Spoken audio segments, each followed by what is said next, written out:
She left her own young son with her sister and disappeared without looking back. 5 years of silence, no support, no remorse. And now she returned, declaring that she was not guilty of anything, because the child was already in safe hands.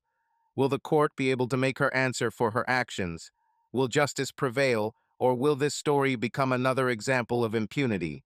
The answer is in a shocking trial that will not leave anyone indifferent. Chapter 1: Suit for Alimony. Olivia Brooks crossed the threshold of the Chicago District Court with the clear intention of putting an end to a case that dragged on for years. She gripped the briefcase tighter, feeling her palms sweat with excitement. Not because she was afraid of the trial, no, she was ready for this moment.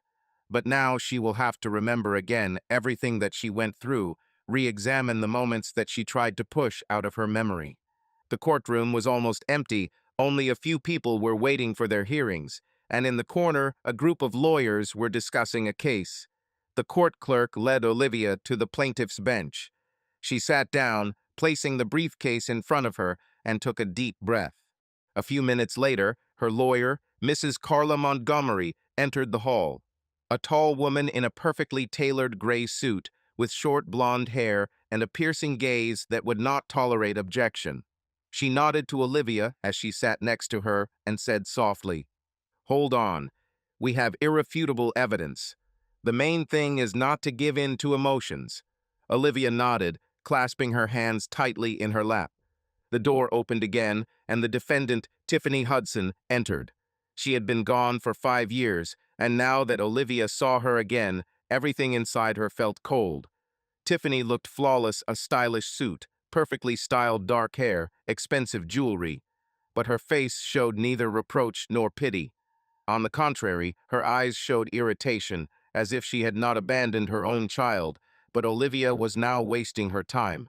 She was accompanied by her lawyer, Mr. Lawrence White, known for his aggressive manner of handling cases.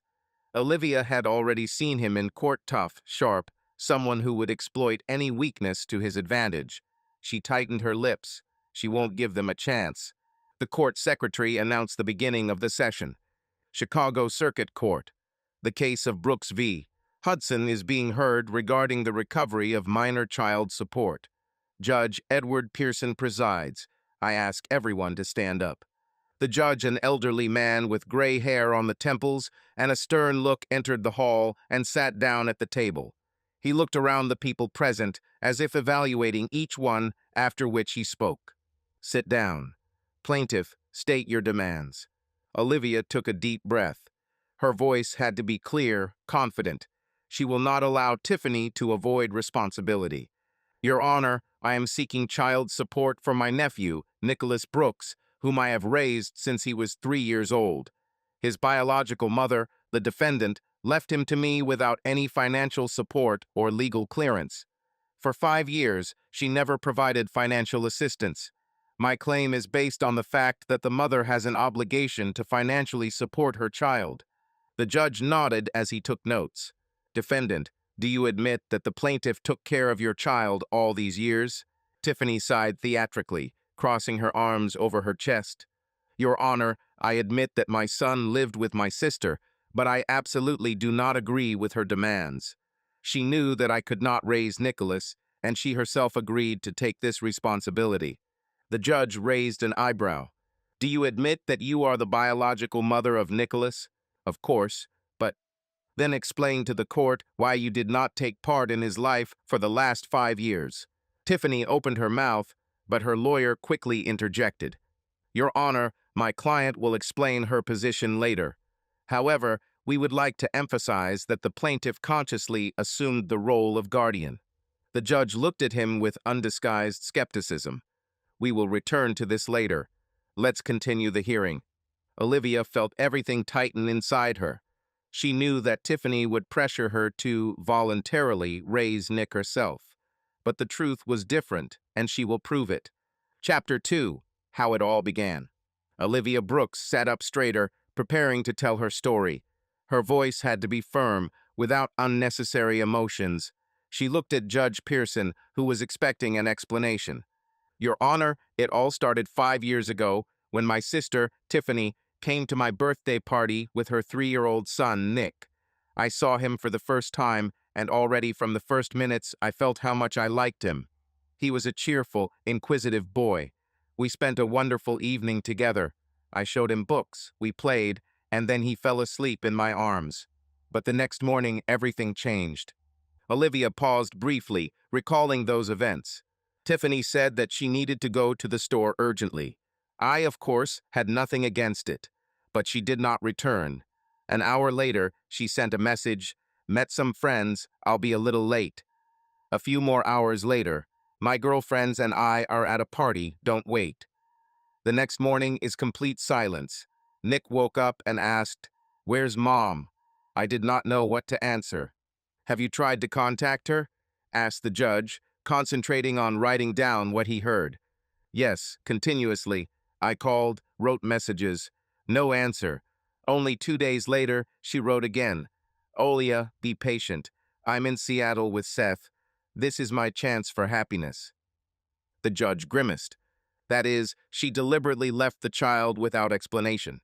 That's right. I had to go to work that week, but I couldn't leave Nick alone.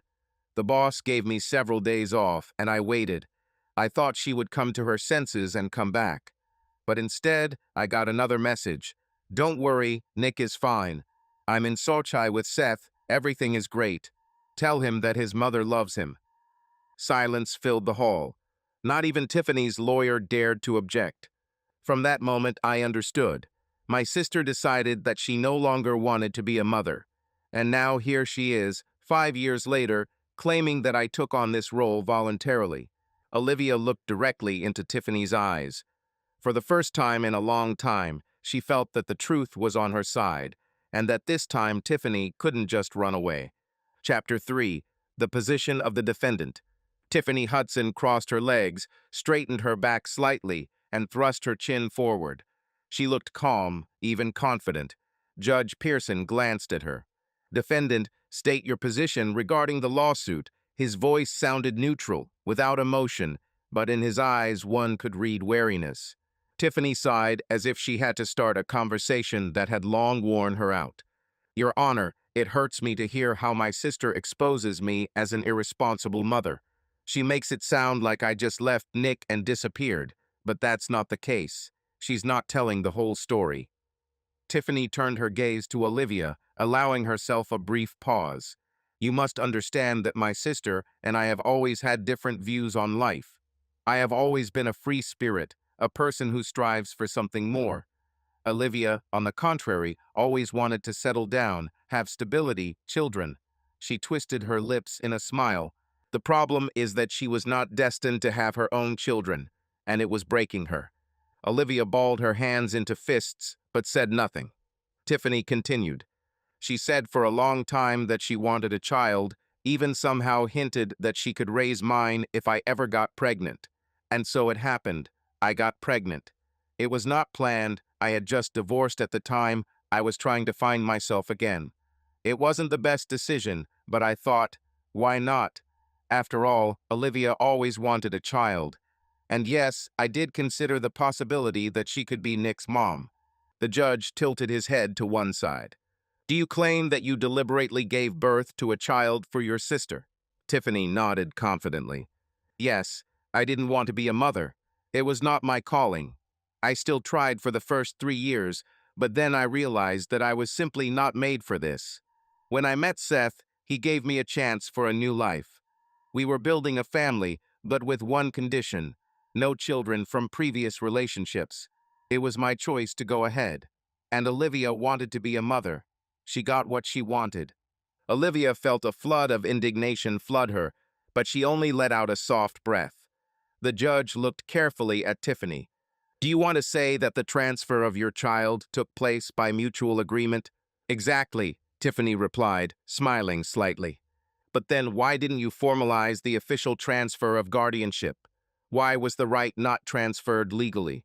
Tiffany pursed her lips in silence. For the first time, her self-confidence was shaken. Chapter 4. Financial Matters. Judge Pearson slowly flipped through a few pages in the case before looking up at Tiffany. Her last words still hung in the air, causing tension in the hall. So, he said, placing his pen on the table, you claim that your sister voluntarily took upon herself the upbringing of your child, and it was a conscious decision on both sides. But explain one thing to me, Miss Hudson. If this was an arrangement, why did you never provide any financial support for Nicholas? Tiffany crossed her arms over her chest and pretended to be offended by the question. Your Honor, I do not consider it fair. If Olivia chose to raise Nick, it was her decision. She never asked for help before. Her voice sounded too emotional, and the judge noticed it. Olivia, who had been silent until now, suddenly turned her head sharply to her sister. Didn't you ask? Her voice trembled with barely restrained indignation. Are you serious? I wrote to you dozens of times. I sent messages, called, and asked for at least a little help. And what did you answer? Hold on. I'm not on my best period right now. I can't. Seth won't understand. As if I had to bear this burden myself. The judge raised his hand, making her stop. Miss Brooks, I understand your emotions, but I ask you to restrain yourself. We are conducting a legal hearing. Olivia took a deep breath, but her gaze remained burning. Tiffany just rolled her eyes. Are you married now, Miss Hudson? Asked the judge. Yes, Tiffany nodded. I have a new family. And your husband provides for you financially. Yes, but this does not mean that he has to support a child that is not for him. Her voice was again filled with indignation. The judge pursed his lips. This child is no stranger to you, Miss Hudson. This is your own son, and it is your duty, according to the law, to provide for him financially. Did you know that Illinois law requires parents to support their children regardless of who is raising them? Tiffany paused. For the first time in the entire process, she didn't look so confident. Her lawyer, noticing this, quickly intervened. Your Honor, my client is currently on maternity leave after the birth of her second child. She does not have a stable income and cannot afford to pay alimony. Olivia snickered mockingly. She did not have a stable income even 5 years ago when she decided to disappear, leaving Nick to me. The judge hit the table with his gavel. This issue is not discussed. You are the biological mother of the child and are responsible for its maintenance. The court will oblige you to pay alimony.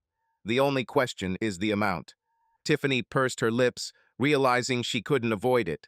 But the struggle is not over yet. Chapter 5, Verdict of the Court. Judge Pearson turned the pages of the case once more, then put the papers down and looked up. The tension in the hall reached its peak. Everyone was waiting for his decision. Olivia sat with her back straight, her fingers tightly clenched on the arm of the chair. Tiffany, on the other hand, looked irritated, her eyebrows twitching slightly and her fingers nervously gripping the handle. The court carefully listened to the arguments of both sides. The judge began. His voice was firm, without a hint of doubt. We are dealing with a situation where the biological mother deliberately left her child without formalizing the transfer of custody. For 5 years, she did not take any part in the upbringing and financial support of the child, which is a gross violation of parental duties. Tiffany pursed her lips but said nothing. Olivia kept her eyes on the judge, afraid to miss even a word. Under Illinois law, Pearson continued, the child support obligation does not terminate if one parent shirks his or her obligations. Parenthood is not a selective duty, but a legal responsibility. He looked over at Tiffany. Miss Hudson, your arguments that the plaintiff voluntarily undertook the upbringing of the child do not exempt you from financial responsibility. You did not transfer your rights to the child legally. You did not deprive yourself of parental responsibilities. Accordingly, you are obliged to participate in the financial support of your son. Tiffany parted her lips to speak, but the judge raised a hand, cutting her off. Based on this, the court orders to collect from the defendant, Tiffany Hudson, monthly alimony in the amount of 2 subsistence minimums for the maintenance of the minor Nicholas Brooks until he reaches the age of majority. The amount is subject to adjustment in accordance with changes in the subsistence minimum. Olivia felt her breathing become easier. This was what she was fighting for. It was justice. Tiffany looked shocked. She leaned sharply toward her lawyer. This is unfair. I don't have that kind of money, she hissed.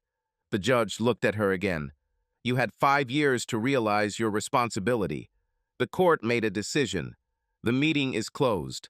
He hit the hammer. Everything was decided. Tiffany gritted her teeth, realizing that this time she wouldn't be able to escape responsibility. Olivia, on the other hand, felt her shoulders feel lighter at last. She had won that battle and could now move forward. And what do you think? Was the judge's verdict fair? Write your thoughts in the comments below the video. Subscribe to the channel so you don't miss the next crazier thing.